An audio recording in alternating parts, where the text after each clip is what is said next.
All right, welcome back to Ron's Garage. I know it's been a while since I posted anything, and you know, for the next 12 weeks or so, might be a little spotty, but you know, maybe a little longer, maybe a little shorter. I don't know. You know, I'll have to just see.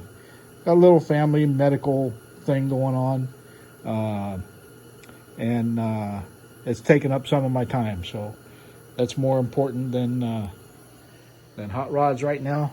So, you know, when I get a chance, I'll come over. While I'm over, if I'm doing something that I think somebody might want to see, you know, I'll turn the camera on. Got to be a little careful.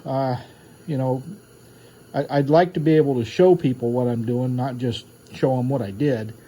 I don't have any software to be able to edit and do fast forward stuff and you know, to compress some stuff. All I've got is my cell phone. It's a work phone, so I don't have any video, you know, editing software on it. And because it's a work phone, it won't download to my computer. So, yeah, that's what I got. So that's okay. I've been over here for a little while, and I did a couple things. I put up a new shelf over there, and that is all parts for this. Been wanting to do that for a while because I had parts, you know, over there and in there and up there and in the car and up here and in there. But now I've got a place to put parts that are going on this.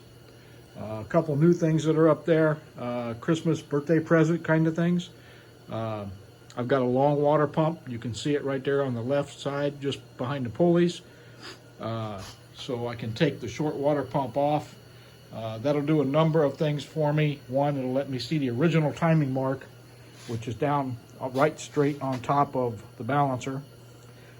It'll, I think, get rid of this problem, which is the suction side, or going to the lower end of the radiator hose end away from that motor mount bracket, which will fix a big problem.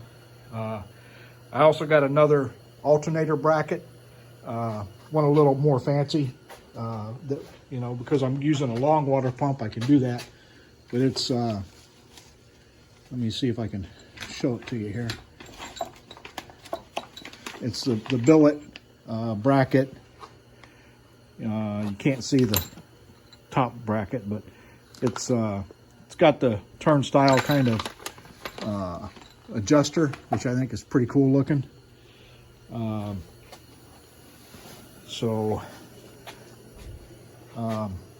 Anyway, little organizational stuff. You know, if you don't do that, I recommend you do it. You know, for me anyway, it's going to work well. I can put new parts up there. And I'm going, where the hell did I put that alternator bracket? So that'll help me anyway. Not going to do anything in there today, but what I am going to do, my concentration, I want it to be on the electrical. I've got another new, here it is. See, there I go. Where did I put that? Well, I just found it. So, if you guys remember right, the saga of the gaskets for the turn signal lights, I started out trying to use this, which is nice and squishy, but I couldn't cut it to where it looked awful. Then I bought some of this high density foam, and that's really hard to compress, and those frames on those lights are plastic, and I don't want to ruin those. So I bought some medium density foam. That is much easier to compress, and I'm going to try to make them out of that. Make them looking similar to that. So I'm not going to do that today. Maybe tomorrow. I'm going to try to get over here tomorrow and do some stuff. But I did buy some more foam, and I will try to do that. Put my XM radio in here, so I've got tunes. So real quick, I don't want to break any rules. So I've got tunes in here. I've got heat in here. Heat works good as long as it's, you know, above 30. Anything chillier than that and it stays chilly. But what I am going to try to do today is, you may remember the hose I had inside the fuel cell, this fuel line hose, which the guys told me was good for submersion and fuel. Wasn't. I don't know if you can see the deformations in that, but it just collapsed. So I got some, they call it push-on hose.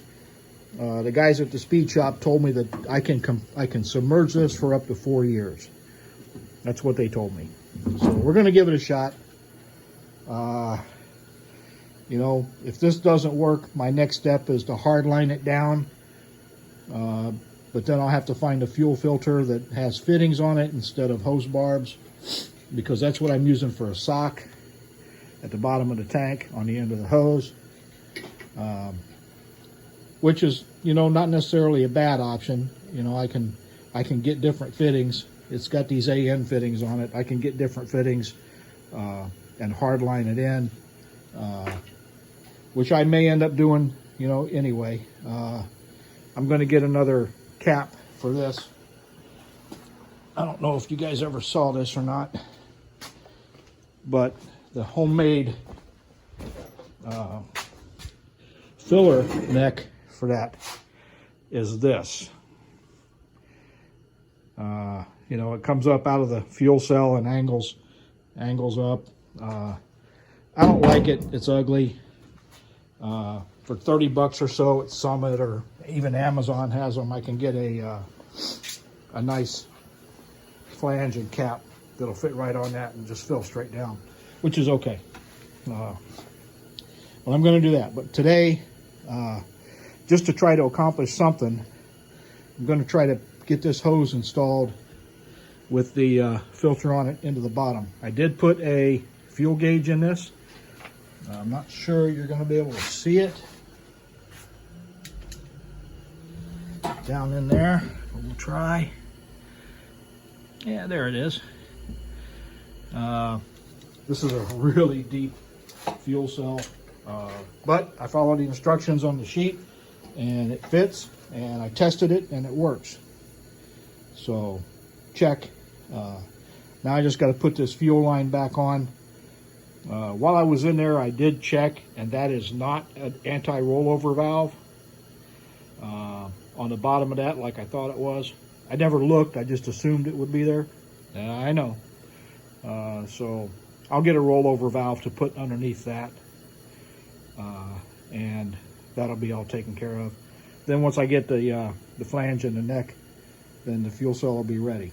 I can blow out the fuel lines, clean out the carb, and the fuel system will be all set. So anyway, I'm going to shut off for a minute, and I'll see if I can set you up so you can see what I'm doing. But I'm at almost 9 minutes now, so maybe I'll just bring you back and show you the end of it this time. I don't want to make it so long that it won't upload. So anyway, I'll be back.